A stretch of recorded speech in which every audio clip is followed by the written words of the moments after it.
Good morning, students. Today I will teach you from class 10 NCERT book History Chapter 1 Rise of Nationalism Europe. Okay, before starting this chapter, I will discuss about that. What is the means of nationalism? In a simple word, nationalism means loyalty and devotion to a nation. मतलब nationalism का मतलब होता है राष्ट्रवाद, राष्ट्र प्रेम, loyalty and devotion to a nation. इस simple से वर्ड में, साधारण से वर्ड में हम बोल सकते हैं loyalty and devotion to a nation and also sacrifice. जहाँ पे लॉयल्टी होगा, जहाँ पे डिवोशन होगा, वहाँ पर लव और सेक्रीफाइस होगा। मतलब नेशनलिज्म का मतलब यही होता है। जब आपके अंदर नेशन होगा तो ही आप नेशनलिज्म की भावना आएगी। जब आप नेशन को चाहोगे तभी जाकर आपके लिए नेशनलिज्म की भावना भी आएगी। तो आज हम इस चैप्टर में यही कुछ बातों को बताने वाले हैं। उससे पहले हम आपको फ्रेडरिक सोरियो की एक पेंटिंग के बारे में डिस्कस करने वाले हैं। So let us start. Frederick Sorio was a French artist in 1848 prepared a series of 4 print visualizing his dream of world made up for democratic and social republic। देखिए students, Frederick Sorio एक French artist है जिन्होंने 1848 में एक 4 print visualising his dream of world बनाया था, जिस painting का नाम है डेमोक्रेटिक एंड सोशल रिपब्लिक। उन्होंने इस पेंटिंग में एक विजुलाइज किया है, एक ऐसी दुनिया का विजुलाइज किया है, एक ऐसी दुनिया के बारे में कल्पना किया है जो दुनिया सिर्फ और सिर्फ मतलब कि नाम का है, वो रियली में है नहीं, बस उन्होंने विजुलाइज किया है। ओके, अब इस पेंटिंग का फीचर्स क्या है? The feature of the Frederic Sorrieu's painting, the people of Europe and America marching in a long line are paying homage to a statue of liberty. This show that they wanted and appreciated the principle of liberty, equality and fraternity. आप इस picture में आप देखें, यहाँ पर एक picture है, मैं पिक्चर आपको दिखाता हूँ। ये फ्रेडरिक सोरियो के द्वारा बनाया हुआ पेंटिंग है। इस पेंटिंग में आप देख रहे होंगे, यहाँ पर दिखाया गया है कि यूरोप और अमेरिका के लोग एक मतलब कि लाइन में, एक श्रृंखला में मतलब मार्च कर रहे हैं। और वहाँ पर आप देख रहे होंगे इस पेंटिंग में, यहाँ पे स्टैचू ऑफ लिबर्टी है और वो जो भी जा रहे हैं होमेज, अपनी श्रद्धांजलि को पे करते जा रहे हैं स्टैचू ऑफ लिबर्टी के सामने। वो क्या चाहते हैं? वो चाहते हैं एक ऐसा सिद्धांत जहाँ पे लिबर्टी हो, इक्वलिटी हो और फ्रैटर्निटी हो। लिबर्टी, इक्वलिटी और फ्रैटर्निटी, हम तो जानते हैं फ्रेंच रिवॉल्यूशन का मेन थीम था लिबर्टी, इक्वलिटी एंड फ्रैटर्निटी। तो सारे यूरोप और अमेरिका के लोग एक लाइन में एक साथ जा रहे हैं और अपनी श्रद्धांजलि को पे करते जा रहे हैं स्टैचू ऑफ लिबर्टी के सामने। On the foreground of the image lie the shattered symbol of the monarchical reign signifying the downfall of the monarchical and absolute reign. इसमें एक जगह दिखाया गया है, आप प्रिंट को देखो यहाँ पे साइड पे। इस प्रिंट पर अगर आप देखते हो, एक सेकंड मैं दिखाता हूँ आपको, एक सेकंड मैं दिखा रहा हूँ। ये प्रिंट में आप देखो, यहाँ पर क्या है, बहुत सारे मतलब कि राज्य शासन का जो भी राजा लोगों का मुकुट वगैरह होता है, सिंहासन वगैरह बिखरा हुआ है। और ये दिखा रहा है इस पेंटिंग में कि यहाँ पर मतलब कि मोनार्की का खात्मा हो चुका है। इसका मतलब यही हो रहा है कि मोनार्की का एंड हो चुका है। ये शो कर रहा है कि मोनार्की का एंड हो चुका है। Next, in the image of people grouped as the distinct nation identified by their flag and national costume, this depict the rise of nation state in the Europe and America. और यहाँ पे जो line में लोग जा रहे हैं, ये लाइन में यूरोप और अमेरिका के लोगों को दिखाया गया है। अब किसको कैसे पहचानना है? सभी लोग अपने अपने एक पहचान के साथ है।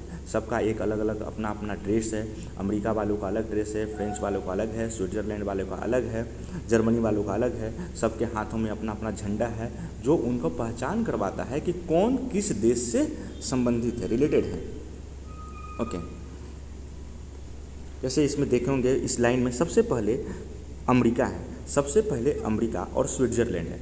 तो सबसे पहले अमेरिका और स्विट्ज़रलैंड को क्यों रखा गया है? सबसे पहले अमेरिका और स्विट्ज़रलैंड को इसलिए रखा गया है क्योंकि वे सबसे पहले आज़ादी पा चुके हैं। यहाँ नेशन स्टेट ऑलरेडी बन चुका है। इसके बाद अलग अलग कंट्री हैं जो धीरे धीरे आ रहे हैं, यानी कि नेशन स्टेट का क्रिएशन वहाँ भी धीरे धीरे हो रहा है। जैसे में इसमें फ्रांस का पहचान है ट्राई कलर फ्लैग के द्वारा। ओके, अब सबसे पहले समझते हैं हम कि नेशन स्टेट होता क्या है। Nation state refer to a country with well defined delineated boundaries reside by the people with the similar culture, shared history and ethnic character. It is also supposed to have the government of its choice. The people in the nation state are supposed to have unity, strength and cooperation. अब मैं इसको आपको समझाता हूँ।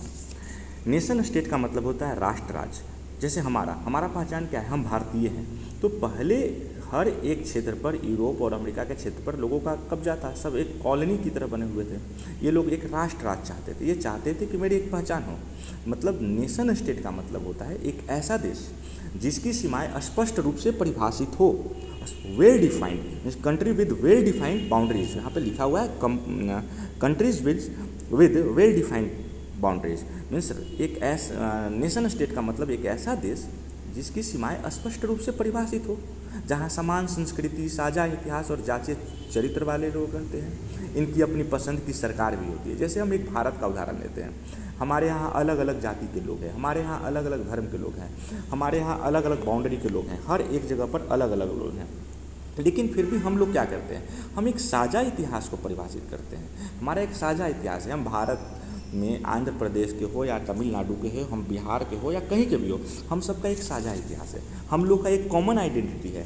Common identity क्या है? हम हिंदू, मुस्लिम, सिख, ईसाई, हर ब्राह्मण, राजपूत, हर एक कास्ट में अलग अलग होकर भी हमारी कॉमन आइडेंटिटी है। We are Indians. हमारी कॉमन आइडेंटिटी क्या है? हमारे पास हमारा खुद का सिंबल है। हमारा क्या है?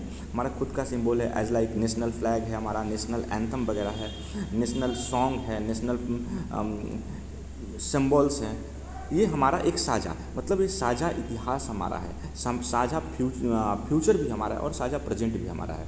मतलब ये जिस समय ये पेंटिंग बनाया गया है, इस समय यही दर्शाया गया है कि ये जितने भी मार्चिंग जो लोग कर रहे हैं, ये अपना एक ये लोग ऑलरेडी इनका ये हो चुका है, नेशन स्टेट हो चुका है या नेशन स्टेट की ओर जा रहे हैं। और नेशन स्टेट का मतलब मैंने आपको पहले ही समझा दिया, जहाँ पर समान संस्कृति, समान इतिहास और जातीय चरित्र वाले लोग रहते हैं। इनकी एक अपनी पहचान होती है, इनकी पसंद की सरकार होती है। जैसे में अगर हम भारत में देखें तो हमारी पसंद की सरकार है। जिस गवर्नमेंट को जो वोट ज़्यादा दिया जाएगा, जनता के द्वारा ज़्यादा मैंडेट होगा, उसकी सरकार आएगी। ओके, अब हम आगे चलते हैं। The French revolution and the idea of nation. The French revolution is regarded as one of the most important event in the history. हम पहले भी जानते हैं, जो फ्रेंच रिवॉल्यूशन जो है पूरे इतिहास का सबसे रिगार्डेड, एक याद रखने वाला इम्पॉर्टेंट इवेंट हुआ था। हम जानते हैं फ्रेंच में क्या क्या हुआ था। लुई 16 को राजगद्दी से हटा करके रॉबस्पायरे बैठा। रॉबस्पायरे के बाद directive rule I. Directive rule के बाद नेपोलियन का गवर्नमेंट आया। यानी कि फ्रांस ने पूरी दुनिया को कुछ न कुछ सिखाया है। It is not only give the huge setback of the monarchy but also give the first clear expression to the idea of nationalism. France ने केवल राजशाही को झटका नहीं दिया, फ्रांस से राजशाही खत्म कर दी गई थी। ये राष्ट्रवाद के विचार को पूरी तरह से अभिव्यक्त किया, बताया कि राष्ट्रवाद होता क्या है, नेशनलिज्म होता क्या है। ये फ्रांस ने हमें सिखाया, ये फ्रेंच रिवॉल्यूशन ने हमें सिखाया। The French revolution led to transfer of the sovereignty from monarchy to a French citizen. The constitution of the France came into existence and citizen were awarded by the right of liberty and equality. देखो, France की क्रांति के कारण क्या हुआ? सबसे पहले राजशाही खत्म हो गई। राजशाही को खत्म करके वहाँ पर लिबर्टी, फैटर्निटी और इक्वलिटी आई। यहाँ सत्ता नागरिकों के हाथ में चली गई, लोग अपनी पसंद की सरकार चुनने लग गए। और ये फ्रांस ने हमें सिखाया। और आज फ्रांस ने नहीं सिखाया होता तो हम पूरी दुनिया कहाँ पीछे होती। फ्रांस ने ही सिखाया कि हमें फाइट करना होगा लिबर्टी के लिए, इक्वलिटी के लिए, फैटर्निटी के लिए। Okay, the French Revolution introduced various measures and practices to create a sense of collective identity amongst the French people. Okay, और फ्रांस रिवॉल्यूशन ने इंट्रोड्यूस किया, क्या इंट्रोड्यूस किया? Practice to create a sense collective identity. Practice to create a sense collective identity amongst the French people. मतलब ये कि एक साझा इतिहास, एक साझा इतिहास को उसने शुरू किया। मतलब साझा इतिहास फ्रांस में, जैसे उन्होंने सबसे पहले क्या किया? आइडिया ऑफ ले पैट्रिया लाया, यानी फादरलैंड एंड ली सिटियोन द सिटीजन वॉज इंट्रोड्यूस। मतलब उन्होंने फ्रांस को फादरलैंड बोला, उन्होंने वहाँ के लोगों को क्या बोला? ली सिटियोन। ली सिटियोन का मतलब होता है ली सिटिजन का मतलब होता है वहाँ के नागरिक, यानी कि उन्होंने बताया कि फ्रांस एक नेशन स्टेट है, यानी कि यह एक राष्ट्र है और यहाँ के लोग यहाँ के नागरिक हैं, मीन्स के ली सिटिजन है। एंड आइडिया ऑफ ले पैट्रिया मतलब कि फादरलैंड। जैसे हम लोग क्या हैं, हम लोग बोलते हैं हम लोग क्या है, इंडियंस हैं, हमारी सिटीजनशिप क्या है, इंडियन है। हम अपने भारत को मदरलैंड बोलते हैं, यानी मातृभूमि बोलते हैं। वैसे ही वहाँ के लोग फ्रेंच सिटीजन हैं। फ्रांस के लोगों ने अपने आप को इंट्रोड्यूस किया एज अ फ्रेंच सिटीजन। वहाँ उन्होंने, हम लोगों ने मदरलैंड बोला है, उन्होंने अपने आप को फादरलैंड के रूप में किया। उन्होंने अपना एंथम लाया, उन्होंने अपना बहुत सारा इंट्रोड्यूस किया, अपना कॉइन्स इंट्रोड्यूस किया। इस तरीके से फ्रांस ने पूरी दुनिया को सिखाया कि लिबर्टी क्या होती है, इक्वलिटी क्या होती है, फैटर्निटी क्या होती है। हम तो जानते हैं पहले इसके बारे में। आगे नेक्स्ट टॉपिक के बारे में चर्चा हम नेक्स्ट वीडियो में करेंगे। अतः अगर किसी को भी कोई भी प्रॉब्लम होगा आप कमेंट में लिखो, मैं उस प्रॉब्लम को फिर से डिस्कस करूँगा। इसलिए आप लोग को मैं कह रहा हूँ, जहाँ भी आपको प्रॉब्लम हो आप उसका कमेंट में आप उसको लिख सकते हैं। अतः ओके, तो स्टूडेंट बस आप लोग लाइक करो, शेयर करो जितना से जितना ज़्यादा हो सके, और सब्सक्राइब भी करो। Okay, bye bye.